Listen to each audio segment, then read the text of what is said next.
금요응답의 밤에 사모에 나오신 성도님들을 예수님의 이름으로 환영하고 축복합니다.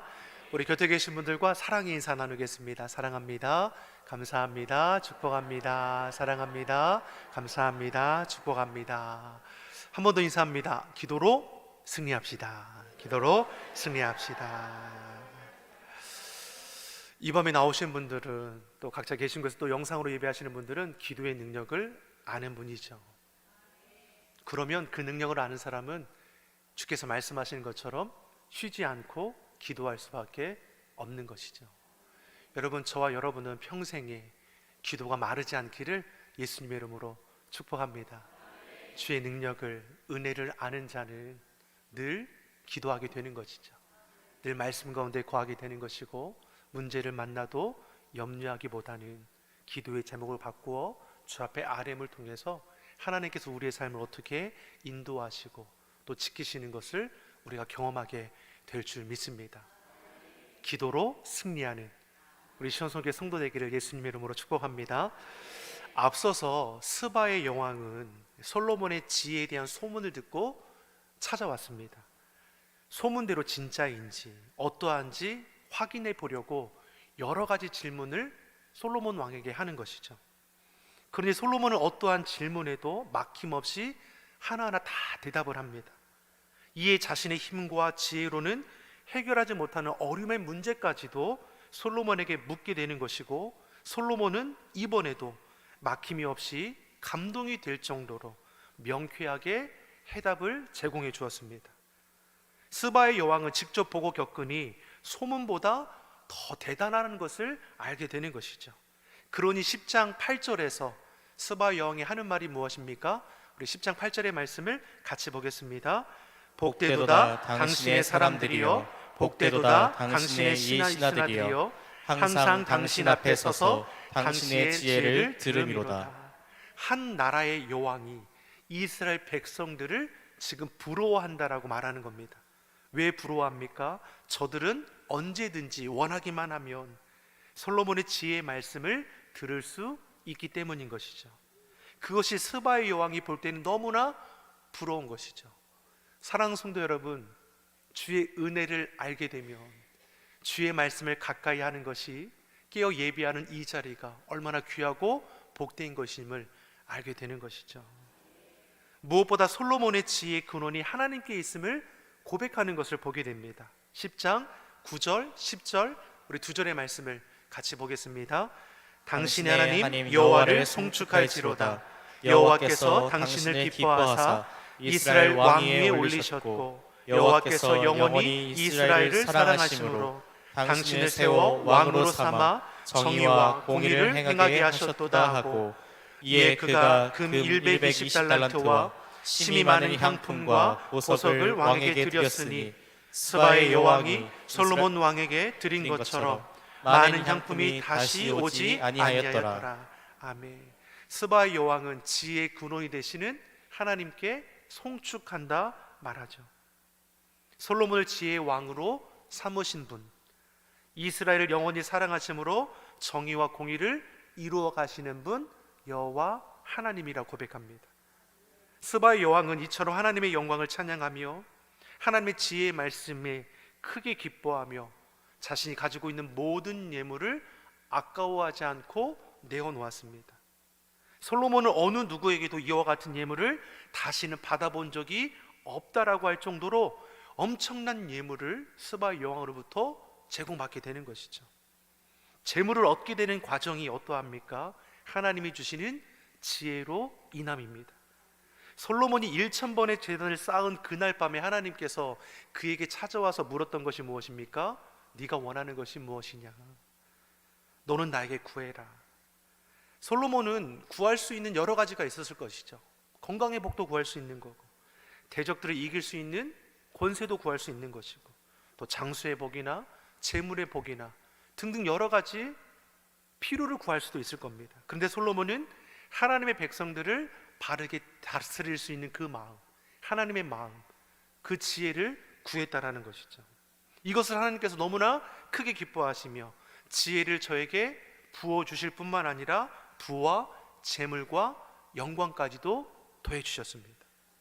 이런 왕은 이전에도 없을 것이고 이후에도 없을 것이죠. 10장 14절의 말씀을 보면 해마다 솔로몬에게 들어오는 금의 무게가 666달란트라고 했습니다. 해마다 세금으로 거둬들이는 금의 양이 666달란트입니다. 무게로 따지면 약 25톤입니다.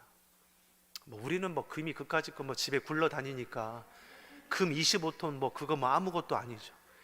해마다 왕궁으로 들어오는 금이, 요즘 그 금값이 얼마나 셉니까? 이 말씀 탁 읽는데, 와, 금 25톤? 그게 얼마야? 계산도 안 했어요. 시험에 들지 않으려고.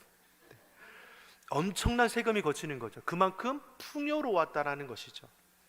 그 이후에 교역이나 주변 나라로부터 들어온 수입 또한 어마무시했습니다. 말씀을 읽어보시면 금으로 만든 큰 방패가 200개나 되고 금으로 만든 작은 방패도 300개나 있습니다. 상하로 큰 보좌를 만들고 금으로 입혔습니다. 솔로몬이 사용하는 모든 기구는 다 무엇으로 만들었겠습니까? 금이죠. 은 그까이 거 돌로 다니는 그냥 돌멩이 마냥 있는 것이죠. 본문 23절의 말씀을 같이 보겠습니다. 23절의 말씀 같이 보겠습니다. 솔로몬 왕의 재산과 지혜가 세상의 그 어느 왕보다 큰지라. 아멘. 하나님의 말씀대로 지혜만이 아니라 솔로몬에게는 부와 재물과 영광이 가득했습니다. 이는 하나님이 솔로몬에게 약속하신 축복의 성취입니다. 하나님을 기쁘게 한 솔로몬에게 하나님의 약속의 말씀을 이루어 주셨습니다. 자, 그런데 문제는 솔로몬이 이 많은 재물을 자신을 위해서만 쌓아두게 되었다라는 것이죠. 하나님의 지혜로 가득 찼던 솔로몬이 이상하게도 엄청나게 많은 재물을 모으기만 하고 창고에 쌓아두기만 하고 그것을 풀어서 나누는 일에는 인색함을 보였다라는 것입니다. 거둬들이는 그 세금이 얼마나 큽니까?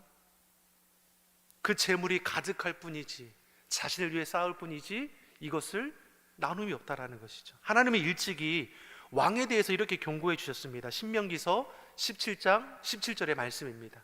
같이 보겠습니다. 그에게 아내를 많이 두어 그의 마음이 미혹되게 하지 말 것이며 자기를 위하여 은금을 많이 쌓지 말 것이니라. 자, 왕된 자는 아내를 많이 두어서 그 마음이 미혹되게 하지 말 것이고 은금을 자기를 위해서 많이 쌓아두지 말 것을 명령하셨습니다. 하나님의 축복으로 많은 재물이 모인 것은 왕 자신의 부귀 영화를 위한 것이 아닌 것이죠. 하나님은 솔로몬을 비롯한 왕들이 백성들과 그 복을 나누는 축복의 통로가 되기를 원하셨습니다. 부와 재물과 영광을 더해 주신 목적이 무엇입니까? 저를 통해서 그 복과 은혜가 백성들에게 또 이방 나라들에게도 흘러가기를 원하신 것이죠.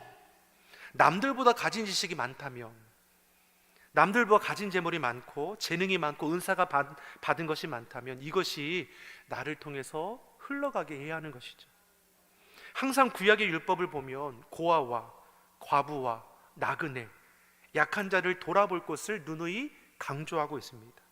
그런데 솔로몬의 통치를 보면 수많은 재물을 자신을 위해 쌓아둘 뿐이지 가난하고 연약한 백성들에게 베풀고 나누었다는 정책이 전무한 것이죠.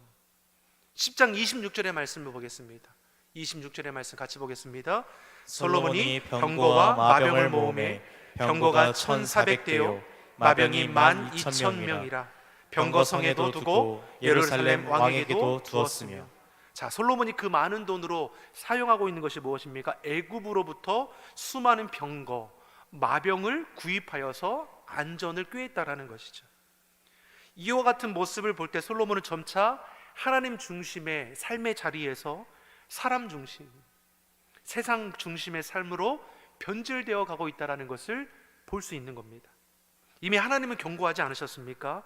왕된 자는 재물을 마음에 두지 말고 아내를 많이 두어 미혹되지 말라라고 했습니다. 그런데 솔로몬의 말씀과 반대되는 행동을 지금 취하고 있는 것이죠. 재물을 많이 쌓아두고 자신의 즐거움과 안전을 위해서 사용하고 있습니다. 또한 오늘 읽은 본문의 말씀을 보면 본격적인 타락하는 그 모습을 우리에게 가르쳐 주는 것이죠. 우리가 읽은 본문의 말씀 11장 1절의 말씀을 우리가 보겠습니다. 솔로몬 왕이 바로의 딸 외에 이방의 많은 여인들을 사랑하였으니 곧 모압과 암몬과 에돔과 시돈과 헷 여인이라. 이것을 조금 더 이해하기 편하게 표준 세번역으로 우리 기록된 말씀으로 다시 한번 우리 읽어보겠습니다.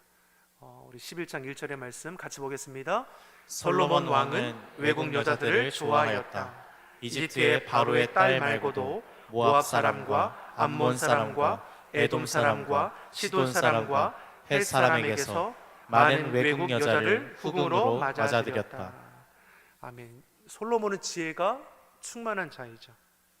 하나님께서 금하신 것에 대해서 모를까요? 알고 있죠. 그러나 현실의 축복에 너무나 취해서 말씀에 순종하는 능력을 점차 잃어버리고 말았다라는 것입니다. 하나님의 지혜의 말씀을 알고 있으면 뭐 할 겁니까? 말씀에 순종하지 않으면 아무것도 아닌 것이죠. 오히려 받은 것도 잃어버리게 될 것입니다. 우리도 똑같죠. 하나님의 말씀을 알고 있으면 뭐 할 것입니까? 이 말씀이 능력이 되고 실제가 되려면 말씀을 준행하는 삶이 되어야 하는 것이죠. 무엇보다 솔로몬은 아버지 다윗이 여러 아내를 두어 후사를 봄으로써 어렸을 때부터 감당하지 못할 아픔과 상처가 솔로몬 아내에게도 있습니다. 자신의 아버지 다윗, 어머니 누구입니까? 밧세바이죠. 그 시작이 부적절한 관계 아니었습니까? 어릴 때부터 배다른 형제로부터 얼마나 해코지를 많이 당했겠습니까? 다윗이 나이가 많아서 후계 쟁탈전이 벌어졌을 때 다윗이 그나마 이 솔로몬이 그나마 어렸으니까 그 축에 끼지 못해서 살아남은 거지, 나이가 조금 더 많았다면 금세 죽임을 당할 수도 있었을 것이죠. 그런 아픔과 상처가 있었음에도 왕이 많은 여인을 아내로 둠으로 오는 폐해를 스스로가 겪었음에도 불구하고 똑같은 수순을 지금 밟고 있는 것이죠. 3절의 말씀 뭐라고 기록되어 있습니까? 같이 보겠습니다. 왕은 후궁이 700명이요 첩이 300명이라. 그의 여인들이 왕의 마음을 돌아서게 하였더라. 후궁이 몇 명입니까? 700명. 첩이 몇 명입니까? 300명. 합이 몇 명입니까? 1000명. 1절에 이 많은 여인을 사랑했다. 참으로 대단한 솔로몬인 것이죠. 남자 성도님들 부럽습니까? 부러운 것이 아니라 참으로 불행한 것이죠. 여인들도 그러합니다. 당시 후궁과 첩이 보고 싶다고 왕에게 나아갈 수 있습니까? 왕이 찾아야만 나아갈 수 있습니다. 솔로몬이 태평성대를 이루고 정욕이 강한 사람이어서 매일 365일 돌아가면서 후궁과 첩을 만난다 하더라도 오늘 만나면 3년 후에 만나게 되는 거 아닙니까? 누구를 진실하게 사랑할 수 있습니까? 무엇보다 이 수많은 결혼은 정략적인 목적에 있다라는 거 아닙니까? 왜 이 수많은 여인들과 결혼했습니까? 혼인 동맹을 통해서 안전을 꾀한 것이죠. 하나님의 축복으로 부족함이 없는 강성함을 누리는 솔로몬은 오직 하나님으로만 그 의지를 삼아야 함에도 불구하고 다른 세상의 왕들과 똑같은 정략적 방법으로 왕권을 유지하고 육체의 정욕을 따라 행했다라는 것이죠. 이로 인해 솔로몬은 돌이킬 수 없는 패망의 길을 걸어가게 될 것입니다. 3절 하반절에 수많은 여인들이 왕의 마음을 돌아서게 했다라는 것이죠. 이는 여인들이 솔로몬의 마음을 사로잡았다라는 것입니다. 그러니 4절은 이렇게 우리에게 말씀해 주죠. 4절의 말씀 같이 보겠습니다. 솔로몬의 나이가 많을 때에 그의 여인들이 그 마음을 돌려 다른 신들을 따르게 하였으므로 왕의 마음이 그의 아버지 다윗의 마음과 같지 아니하여 그의 하나님 여호와 앞에 온전하지 못하였으니. 아멘. 솔로몬의 배교 행위가 솔로몬 통치 말년에 본격적으로 시작이 되죠. 솔로몬이 처음부터는 그러하지 않았습니다. 자신도 설마 이방 여인으로 인해서 하나님을 저버릴지 몰랐을 것이죠. 따라하겠습니다. 과신하지 맙시다. 따라하겠습니다. 나는 믿을 놈이 못 됩니다. 그렇지 않으셔서 지금 이렇게 시원찮게 하시는 거예요? 아, 놈이라고 해서 제가 다시 하겠습니다. 나는 믿을 게 못 됩니다. 나는 이것도 너무 그런가? 믿을 게? 다시 하겠습니다. 하나님만 믿읍시다. 여러분, 스스로를 과신하지 마십시오. 우리는 말 한마디에도 금세 무너질 것으로 연약한 존재이죠. 여인들이 솔로몬의 마음을 돌려 꿰어서 다른 신, 우상을 따르게 했다라고 합니다. 솔로몬은 노년에 여인들에게 푹 빠져서는 여인들의 말에 차츰차츰 빠져드는 것이죠. 하나님을 섬기면서 이방 신들도 숭배하기를 시작합니다.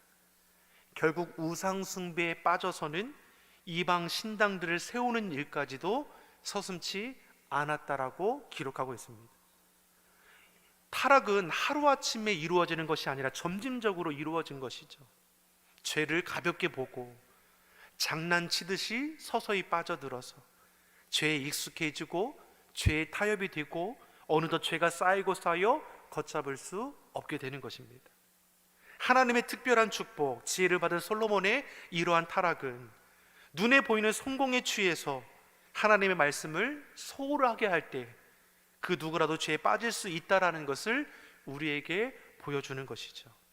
그래서 고린도전서 10장 12절은 우리에게 분명히 이렇게 가르쳐주고 있습니다. 같이 보겠습니다. 그런즉 선줄로 생각하는 자는 넘어질까 조심하라. 여러분, 과신하지 마십시오. 우리는 겸손해야 합니다. 하나님 말씀에 비추어 자신을 늘 점검하고 하나님의 도우심 없이는 안 된다라는 하나님 중심의 삶을 우리는 견고히 세워가야 하는 것이죠. 하나님이 그러면 타락한 솔로몬을 포기하느냐? 그렇지 않죠. 저를 그럼에도 붙드시고 일으켜주기를 원하십니다. 11절의 말씀을 같이 보겠습니다. 11절의 말씀 같이 보겠습니다. 여호와께서 솔로몬에게 말씀하시되 내게 이러한 일이 있었고 또 내가 내 언약과 내가 내게 명령한 법도를 지키지 아니하였으니 내가 반드시 이 나라를 내게서 빼앗아 내 신하에게 주리라. 아멘. 하나님의 심판의 말씀은 실로 무서운 것이죠. 이 심판의 말씀을 통해서 우리가 행할 것이 무엇입니까? 죄된 자리를 돌이켜야 하는 것이죠. 태평성대 부귀영화를 누리는 이 나라, 마치 영원할 것 같은 이 나라가 범죄함으로 무너지게 될 것입니다. 네게서 이 나라를 빼앗아 내 신하에게 주리라. 인류의 역사를 보십시오. 권세가 영원합니까? 결코 그렇지 않습니다. 가진 권세, 많은 재물은 결국 그 사람을 타락하게 만들었습니다. 올라가기는 어려워도 떨어지는 것은 한순간인 것이죠. 너무 세상 권세, 세상 재물, 세상 영광에 여러분 목숨 걸지 마십시오. 우리가 걸어야 할 그 목숨은 오직 하나님께 있습니다. 본문 12절, 13절의 말씀을 우리 마지막으로 같이 보겠습니다. 그러나 내 아버지 다윗을 위하여 내 세대에는 이 일을 행하지 아니하고 내 아들의 손에서 빼앗으려니와 오직 내가 이 나라를 다 빼앗지 아니하고 내 종 다윗과 내가 택한 예루살렘을 위하여 한 지파를 내 아들에게 주리라 하셨더라. 아멘. 그럼에도 하나님은 누구와의 맺은 언약을 기억합니까? 다윗과의 맺은 언약을 기억하죠. 아버지 다윗을 위하여 내가 살아있을 때에는 이 일을 행하지 아니할 것이고 내 아들 때에서야 행할 것이다. 죄에 대한 경고가 저 가운데 임했습니다. 어떻게 해야 하는 겁니까? 돌이켜야 하는 것이죠. 아버지 다윗도 우리아의 아내 밧세바를 범하는 죄를 지었죠. 그리고 이 사실을 은폐하기 위해서 우리아를 전쟁터 최전선에 보내어 죽게 만들었습니다. 간음죄, 살인죄를 행하고도 깨닫지 못했습니다.